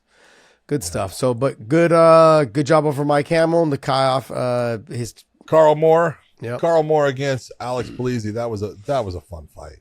Alex Polizzi is a dog, man. Yeah. Carl Moore is a giant in the 205-pound division, and got power in his hands and stuff. The wrestling that Alex Polizzi was trying at times, everything that Carl Moore was doing, back and forth. Both guys fought a great fight. That's what you want to see. Gotzi had a good dominating performance. You got to work a little bit more for the finishes. Get in there and try to push a little bit more to get to those finishes. But man, you got to talk about Nurmagomedov. Jesus. Everyone's gonna look. He set that knee up. He did it beautifully. He forced the head over to the side. Knew exactly what he wanted to do. That was just beautifully done. These next four guys, you guys got to keep an eye on. Just Nurmagomedov, Norvenu Jr., Archie Colgan, and Jordan Newman. All four of those guys are fantastic, and nothing against their opponents. I mean, Archie Colgan fought Emmanuel Sanchez, who fought for the title several times. Came up short, but Archie Colgan, man, what does he got? 6-7-0 now? 6 or 7-0? Fighting someone like Emmanuel Sanchez, who's got a ton of fights under his belt. And he fought a great fight. 29 fights, I want to say. Yeah, just Archie fought a great fight. So Norbert Norvenu Jr., big power in his hands, fights like MVP. Fighting like MVP now. He moves around. He even danced a little bit like MVP. Oh, he did. He's doing the whole thing. And look at Oneschuk is a tough dude. Camille is a very good, aggressive, hard-nosed fighter, and he had no answer for Norvenu. It didn't last that long. Let's be honest. I mean, he went right after him, and the right hand that he hit him with, Josh. I mean, Oneschuk was coming forward. It landed as fucking flush as you can land a punch. Yeah, I mean, huge, but. All right. We good with Bellator 297. Good show overall. A lot of good fights. And then we had the PFL in Atlanta. I think they got one more coming up in Atlanta, with the main event being Ante D'Elia against Maurice Green. Both big heavyweights. There was a lot of, confusion or whatever. I don't know. John Jones in the corner of Maurice Green had a little thing with Francis Ngannou, who was there dressed to the nines with his little hat thing on that he had and stuff, looking good. But Ante D'Elia, I thought, didn't start off real well. Maurice Green really was looking good at the start of that first 3.5 minutes, and then Ante D'Elia started coming on, and he took over that fight. Yeah, and it was odd for me to see Maurice Green confused that he lost that fight. Dude, you lost that fight. I don't even know what fight you were thinking you were winning, but you weren't winning. Yeah. But it's weird because now Ante D'Elia is not in the playoffs, as they call them. I don't think Maurice Green ended up making the playoffs either. So both of them are out, I think. That's the fight you have as your main event, and both those guys don't make your playoffs. Yeah. It's crazy. It was a little weird because I was listening to the corners of John Jones and them talking about all Maurice had to do is just circle, stay away in the third round because he was winning the fight. And I talked about this on the Bellator on the broadcast when you and I were calling the fights together. And I was just saying, like, we want to apologize for that. You need to respect, coaches who tell their fighters the truth. Because Mike Hamill's coach, John Crouch, had said, you need to finish this guy. Like, you're not going to win. You need to finish this guy. You need to go after him. Yep. And he did. Mike Hamill went out there and tried to do the best he could. I mean, he ended up winning a decision, but I mean, I had it a draw. But like I said, in this scenario, man, I'm so surprised because what they did is, you could tell, what they did was they showed the cutout of the fans on who they thought won and like somebody else who they thought won, like whether it was Randy and Kenny, and then they showed that up on the screen, and Maurice Green's face just was like, "What are you talking about? Like, how do they think that you won?" And then even D'Elia turned to him and goes, he's like, "I won 2 rounds, man." He's like, "What are you talking about?" He's like, "I won 2 rounds." He's like, "No, you won the first." No. And D'Elia told him, "You won the first." He's like, and I won the next two. And sure enough. And honestly, D'Elia was coming back in that first. Yeah. And was winning the last section of that first round and just continued it on into the second and third. How can you think that you won the fight when you got hit with some shots and you literally turned your back and started running away? Dude, there was that one time he ran away. The best is he runs, and when he turns, he realizes, holy shit, he's right there. Yeah. That's the best. I Yeah. loved it. I was like, man. Anyways, all right. Yeah. Next fight. That's not the way to get the judges on your side. That's usually saying, I'm not doing well in this. Yeah. So, Larissa Pacheco taking on Amber Leibrock. We talked about this fight before. This is one I'm going to say, I told you. Like, Yeah. She just railroaded her, trucked her. Amber was never in that fight. 45 seconds. The first exchange, the fight was basically over at that point. Yeah. Larissa Pacheco's good. She got power. She's a tough fighter, man. She comes after you, and it looked to me like as the fight started, I thought Amber looked like she was kind of relaxed. It looks like all right, but as soon as it started, she looked tense. Yeah. She did not look like she had a flow to her. She looked like she was worried about things, and it just didn't go her way. Yeah, I think Larissa also knew I got to just stay inside her kicking range. If I can stay inside the kicking range and make it a boxing match, I'm going to win this fight pretty easily. And Larissa can also wrestle. So if the boxing got a little, if the boxing wasn't working and maybe there was knees and stuff coming up, let me just get the takedown and just control the top position. So I think she fought a very smart fight. And also, too, to jump on someone who wants to be a kicker or who is a kicker, to jump on them that fast and get inside that boxing range, make them feel uncomfortable, take away their biggest weapon. That's exactly what she did. And it showed right away. Amber had no answer for it. Just taking shots. Back to the fence, taking shots. But this big guy, man, whoever this big guy is, Renan Ferreira, man. Oh, man. Yeah. He went after. He can be good. Shuffle. He's going to be good. He's got those good performances, or he's got guys that give him problems and stuff. And this is like before, when we talked about it, I said, this is the guy that the PFL, they want this guy to win because he looks good. Mm-hmm. And when he fights like that, he looks really good, and he can fight. It's not that he's not good, but it's just that there's a certain style that is out there that gives him problems and stuff. But he looked great against Sheffield, got rid of him fast. Yeah. Big power, 6'8", no fat on him. He's exactly what you want to see as your heavyweight. Yeah. Looked really good. Good stuff. Next fight. We had all right. Are we saying that this was an amateur fight? Yes. They made it out to be it was because they were using amateur gloves, the big puffy gloves. So, yeah. Okay, so Biagio Ali Walsh, the grandson of Muhammad Ali, taking on Travell Miller. Travell Miller just didn't have a chance in this. Ali Walsh too fast, too powerful, hit him hard. As soon as he got hit, he did not handle that power well. Started to really, turn his eyes away. Nice job by Ali Walsh. But again, we got to be honest. He's a good athlete, and he's learning how to fight. I got to be, cognizant of the fact, hey, he's young. Give him time. But there comes a point, they're putting him on the main card. Yeah. You're going to have to start putting him against even a real amateur opponent that has the ability to beat him. Mm-hmm. Yeah, no, I get it. I just don't. I understand the name value and the talking and the marketing of it all, those type of things, but you're putting him on the main card, and so when that happens, when that starts happening, John, like what are we doing, kind of thing. Yeah. Mm-hmm. But I was telling you off air. I said I really enjoyed watching him fight. That's the first time I've ever seen him fight. He's got some power. He's aggressive. He's got power. I like his style, the way he fought. Yeah. Very good. Every time I've seen him fight, he does exactly what he did. He comes after his opponent. He tries to put real pressure on him. He throws big shots, heavy shots.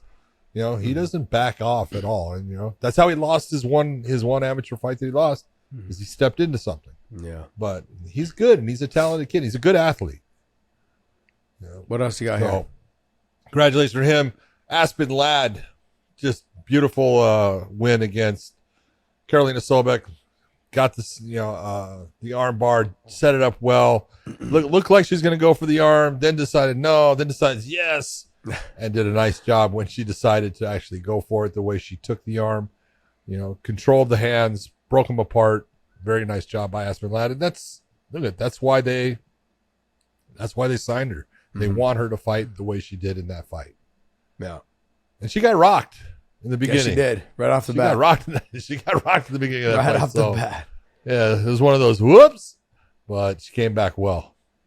I thought, man, I'll tell you what, Dennis Gossoff, we talked about Jorgen De Castro being the guy you have to be careful of early in the fight. Wrong. Yeah, right. It was Dennis Gossoff. They went out there, they threw it, boom, done. 18 seconds, John. So 18 seconds. Yeah, I know.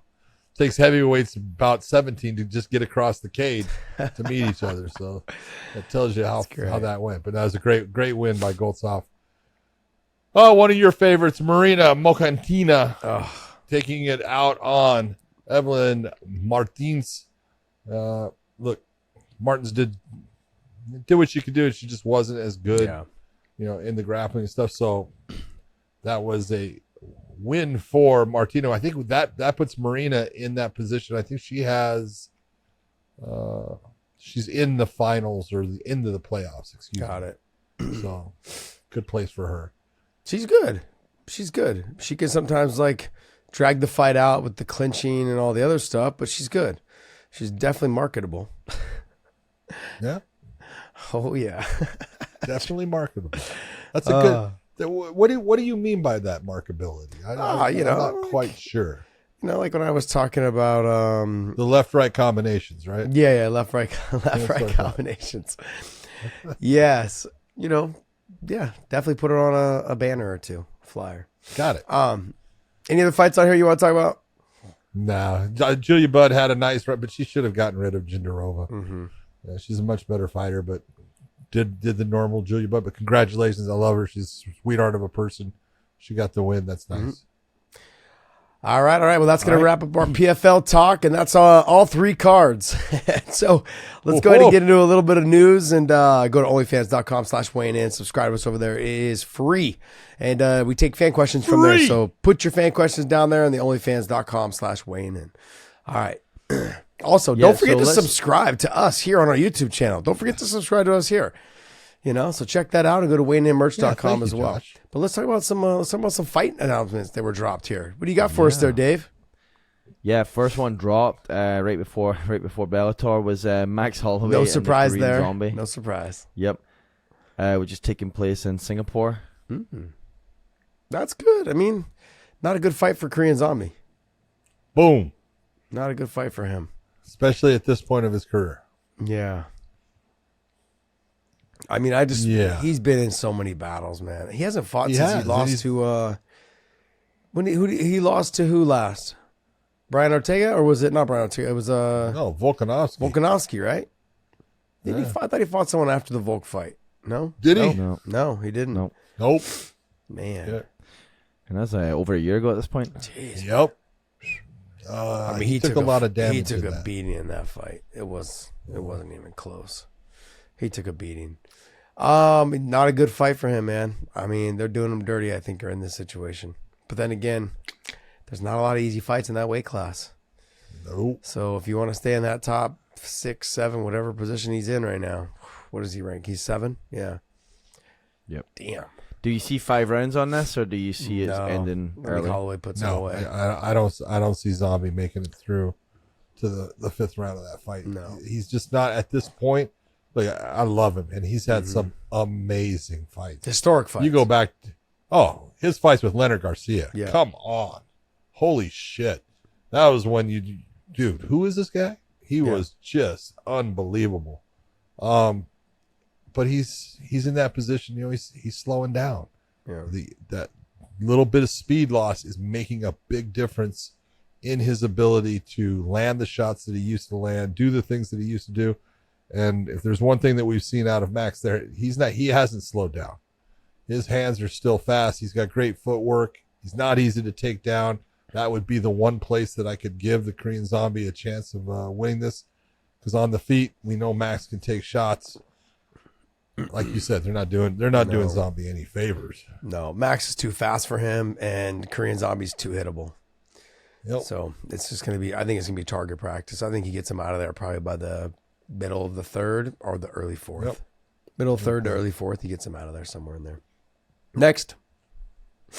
All right, let's look at this next one. Headlining in Nashville for Sandhagen and I'm already nervous. This is the fight that I said they should make. They made it. That's outstanding.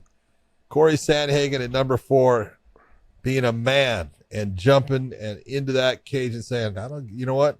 Bring me the guy that's at number 11. Because look, no one really wants to go down when you're in Sandhagen's position. Sandhagen now has won his last, 2? Mm-hmm. I want to say the last 2 he had, he lost to Peter Yan in that interim battle. Yeah.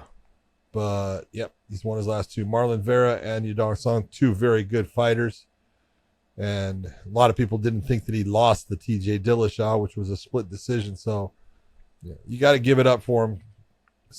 Taking on someone like Umar Nurmagomedov is talented. So is Corey. They do things differently. Mm-hmm. They have different strengths, but they also match up pretty well in a lot of areas. And you look and you go, on the feet, they both have different talents. Both are outstanding. The wrestling, I got to go with Umar. He's become very proficient with the wrestling and stuff. But Sandhagen has proven he's not easy to take down. And this is a great matchup. I love it. His wrestling, when he first walked into the gym at 19, 20 years old, his wrestling wasn't great. He was more of like him and his brother both were more like Taekwondo style strikers and that type of thing. So, but this young man, ever since I've known him, coach, show me this. I'm like, I'm not your coach, man. They call all the old people coach. They coach. Well, they're coach, right. He knows what you should be doing. Yeah, not coach. Fighting. It's coach. Coach, show me this. Coach, show me this. And so he's always been a sponge. How do you do this? How do you do that? And he just wants to know knowledge. And he'll pull me aside, during practice, pull me aside after practice. And even sometimes before we're even fully geared up, we get there at the gym. He's like, remind me, I want you to show me something I thought last night. I need you to. And so he's knowledgeable. This though, John, Sandhagen to me is probably the toughest matchup for him. Yeah. When I look at the rest of the fighters in this weight class for him to fight, he's the toughest fight for him. It's right up there. Yeah. I admit that. I agree with you. Yeah, but I think outside of like Henry, I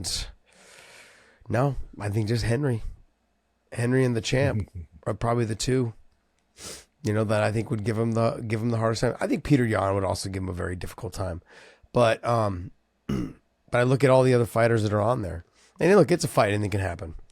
But Corey Sandhagen's the toughest fight for him because on the feet he's a sniper. He makes you miss just by a little bit. So if Umar leaves himself out of position, he will pay for it. And let's not sleep on Corey Sandhagen's grappling game. Now, I know how good Umar is on the ground. He's gotten a lot better in defending submissions. He's gotten a lot better in his ground control and avoiding being put, with his head on the outside, getting guillotined, all those things. He is leaps and bounds since I've last trained with him. Leaps and bounds better because I see the guys that he's working with in the gym. And he just lets it he's almost like a John Fitch. He'll sometimes let you blow your arms up, hanging out like in these guillotines because he knows I'm good. But guys like Corey Sandhagen are phenomenal all the way around. They got good grappling. They got a kind of like a really good guard game or a hook sweep game. Good with the armbar triangle game because of the long limbs. He's going to be easier to take down. I think Umar's definitely going to dominate the wrestling. He's just got to make sure he doesn't leave his neck in the wrong spot. And on the feet, he throws a lot of spinning kicks, or he throws a lot of side kicks. He throws he kind of lunges in off the side kick into the straight left. Those are the things you can't afford to leave yourself out of position because if you leave yourself out of position, you're going to get countered and you're going to get countered quickly. And Frankie Edgar found out, a lot of other fighters have found out, you can't dip your head against him. he catches on to your rhythm of which way you go. He sees the way you dip when you throw certain punches, and he's just going to throw the knee blindly because he's so tall. And so he gets the knee gets up there quickly, and if you dip into it, it's going to be over. It's going to be lights out. Yeah, so he does not this mind. is a tough fight. He'll elevate at any time. Yeah.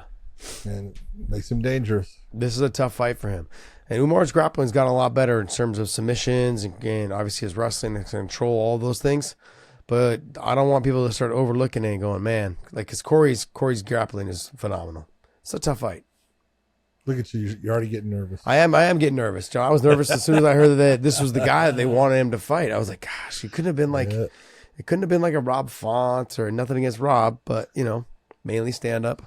I was hoping he'd get the Sean O'Malley fight, but slim pickings. Hey, good fight though. I'm excited. Big step up in competition for him. Good for him. What else, Dave? All right, let's wrap up in this last main event that was announced for UFC Paris. We have Gane versus Spivac. Yeah, this is a clash of styles, really, because obviously everyone's looked at Gane, and look, Gane's a talented fighter. He didn't show it against John Jones. It's not an easy thing to show. But Spivac is like a giant walrus that just, you think that, he's slow. He's not. He's strong. He's powerful. He's going to match up well. He's a walrus. He got a body like a wall. A walrus just kind of goes, roll, roll. And Spivac looks that way, but he doesn't fight that way. Got it. Spivac has actually got speed, and he's got good takedowns. And when he gets in the top position, he's good. And if he puts Gane on his back, Gane's going to have problems. Now, Gane is a good athlete, and he's very good with his in and out. And I think Spivac on the feet is going to have problems with Gane. But if Spivac's able to get that takedown, and look, he's got nice trips. He's got good takedown ability. He's got good judo throws. He's got some talent when it comes to the grappling realm of this game. And his stand-up's not terrible. So it's an interesting matchup. I wouldn't count Spivac out. This is the Accor Arena, right? Where Bellator just sold out their arena? Same arena? Okay. Yep. Yeah. Yeah, Bellator sold that arena out as well. So they just sold out the Wintrust this last week. So numbers are getting better, We'll figure out what's going on with Showtime.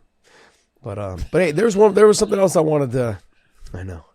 There was something else I wanted. You brought something else up there, Dave. I'm not going to end on the Spivac and Gane talk. Come on, go to something else. I was saving it for the midweek. But do you what is that? What are you saving? There's no saving. We don't Pull save. it, yeah. We go. Yeah.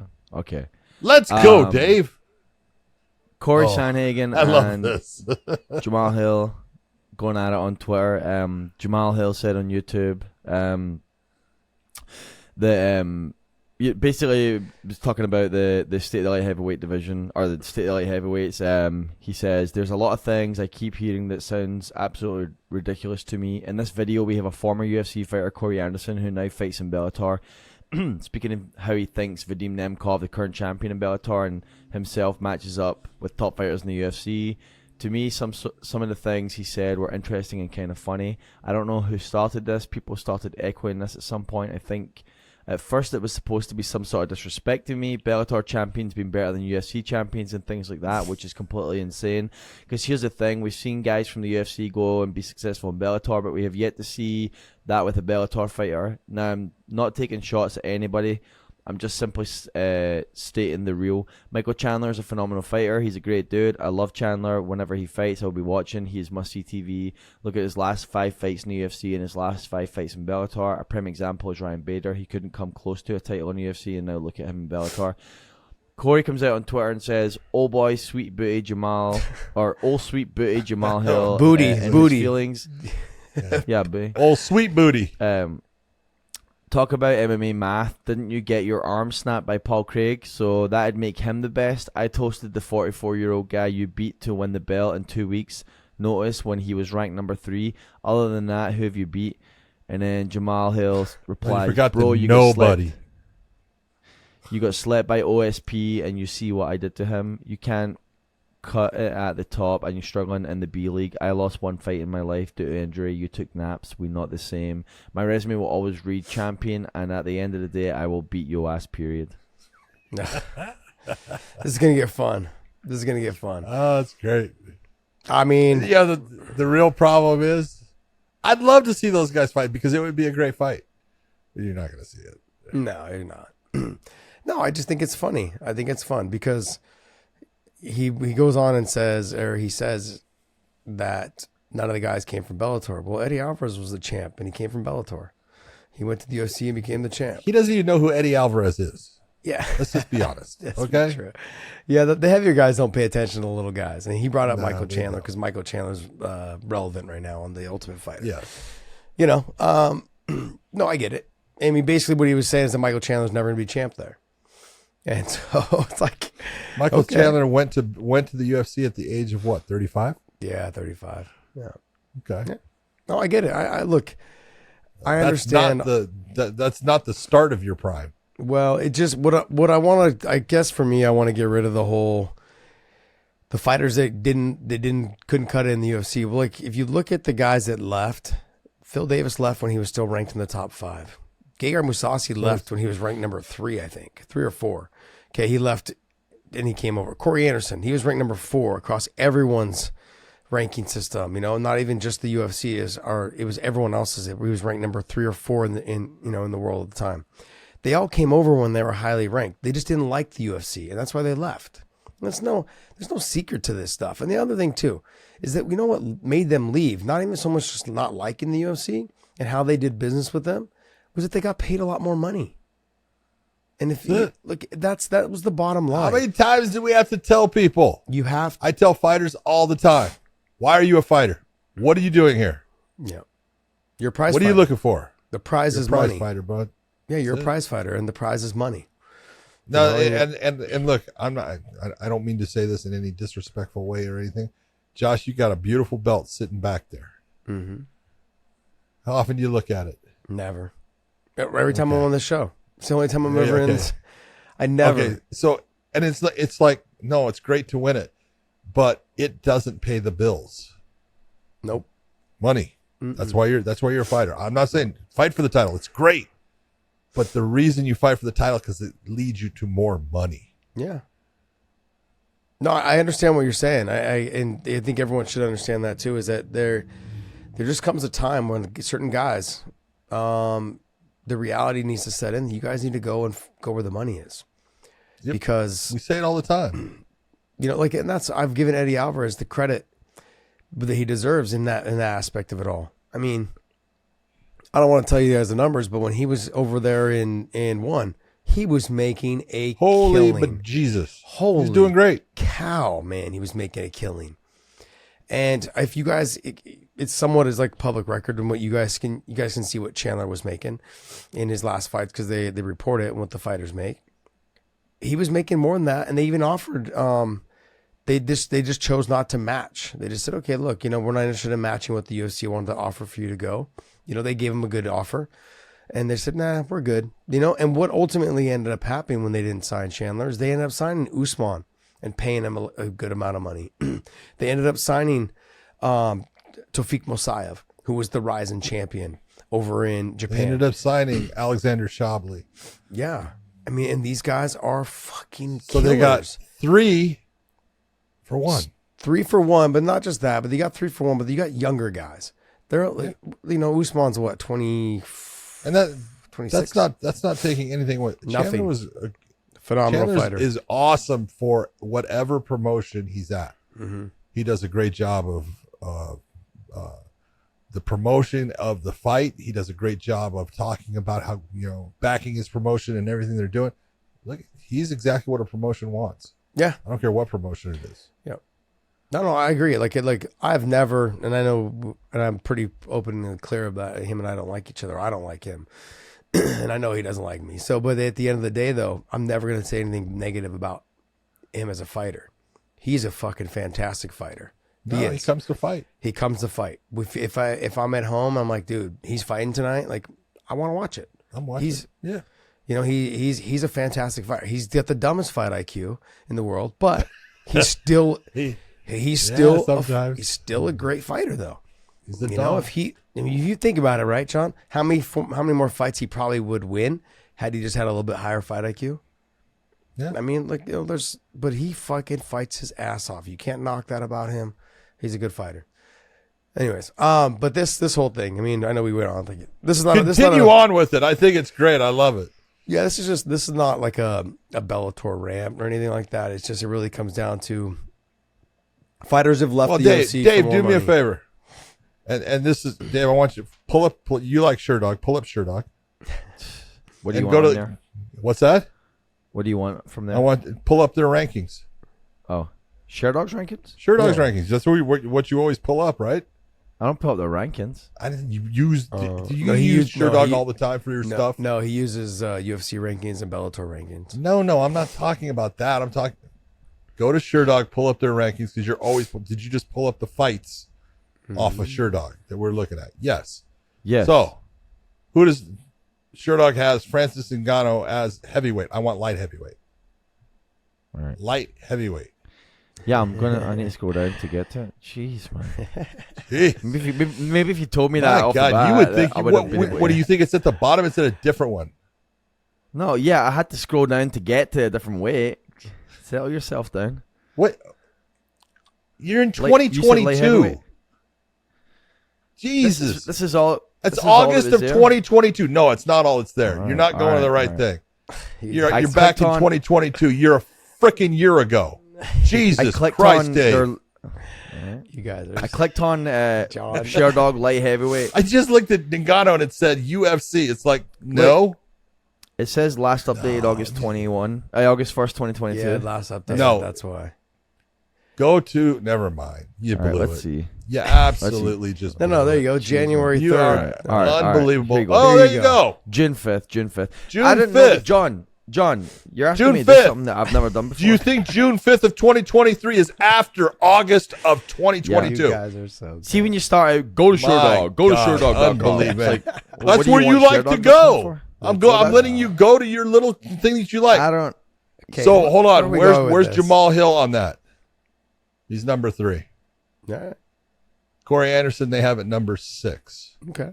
And number 1, who do they have? Vadim Nemkov.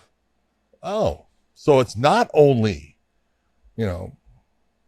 Corey saying that Vadim's the best one. There's other people. Yeah. People will because tell you he's right up ShareDog's there. not credible. People will What's tell that? you Sure Dog's not credible. That's what people will okay. tell you. I'm just going off of what I know you go Yeah. to. So there you go. Yeah. I mean, I don't think know. like if Jamal Hill fought Vadim Nemkov, would it be a good fight? It'd be a fun fight. It'd Yeah. be a great fight. I'd enjoy the hell out of it. Mhm. Can Yeah, I say that Jamal Hill will beat him? No. Can I say that Nemkov will beat Jamal Hill? No. It's a good fight.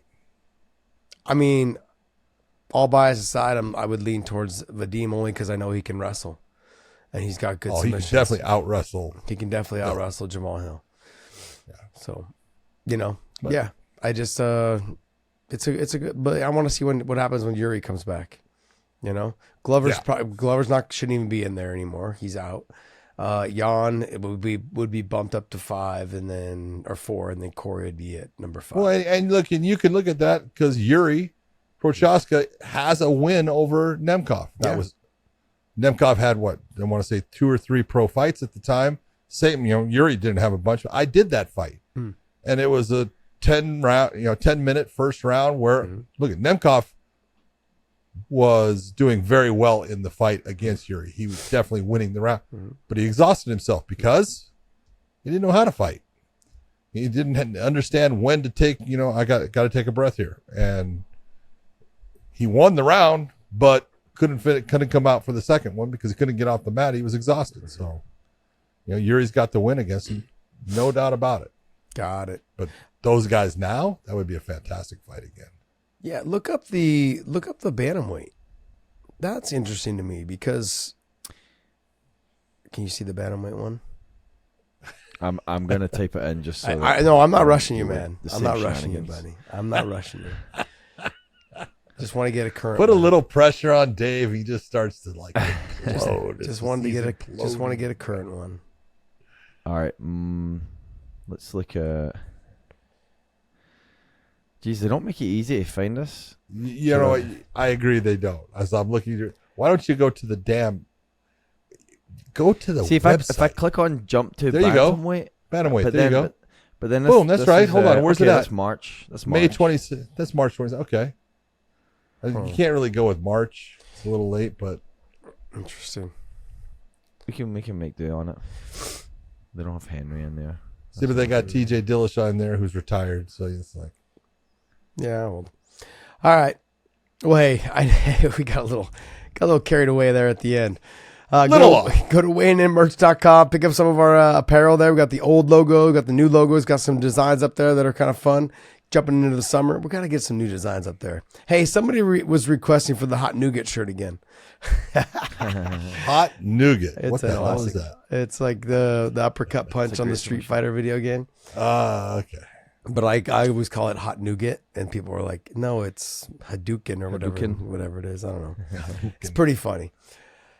All right, guys. I want to thank you guys all. Sorry, man. I'm a little low energy Josh Thompson today, like low energy Jeb Bush. Okay, but I'm low energy Josh Thompson. A little sick, a little under. The aches aren't as bad today as they were this all night last night. But I want to thank you guys so much for following us. Subscribe to us. Suck it up, Buttercup. Yes. We were supposed to film this morning, and they said, "Hey, what time?" I was like, "No, I'm not doing this right now." Told them, suck it up, Buttercup. Let's go. But once again, happy Father's Day to every single father out there that is being part of their child's life, and to all the grandparents, all the grandfathers as well. Happy Grandfather's Day. Same thing. I get it. Hoo-yah. And John, take us away, bud. I think you just did. See you later, everyone. Bye.